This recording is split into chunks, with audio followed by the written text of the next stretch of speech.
Hello, this is Tim, the Currency Professor, and many times I am asked, how do you recognize a trend?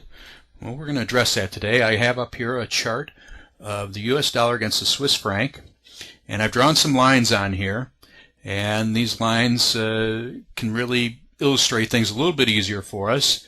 They are pointing lower, so we can call this a downtrend. And the reason we can call it a downtrend is because the market up moves, the days that it moves up as opposed to the number it moves down, there's more down moves. It's moving the market lower. Now, a lot of times people will say, well, here's an uptrend, or here's an uptrend. Well, we could do that. We could say that. But more realistically, these are just corrections in a down market. And that's what they should be looked at. Now the question is, how do you determine what a down market is when you have these slight up moves? Well, many times it's very hard. Like in this situation, if we were to block out everything over to the right here, we could see that this really looked like it was starting a new uptrend. And then all of a sudden we started moving lower again. So how do you tell that? Well, there's a couple of things. First off, you can look at the bigger picture. And in this case, we're looking at a daily chart.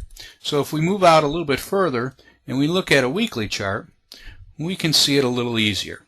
And we can say, well, this is clearly in a downtrend. Yeah, we moved up a little bit here, but then we essentially continued the downtrend here. And yes, we moved up for a few weeks here, but we certainly didn't break any downtrend. The trend was still intact. We're still moving lower. And once we got to this around 100 area, for it to sell off again was only natural. It was just a correction. And so this happens many times throughout market movements in a trend. If we look further out at a monthly, I've drawn a couple of other lines on here, and you can see we go all the way back to the year 2000 here. And we've been clearly in a downtrend since the year 2000. These lines illustrate that and make it a little bit easier to see. So when you look at something for a trend, always look for something that is much longer term. It'll give you a much clearer picture.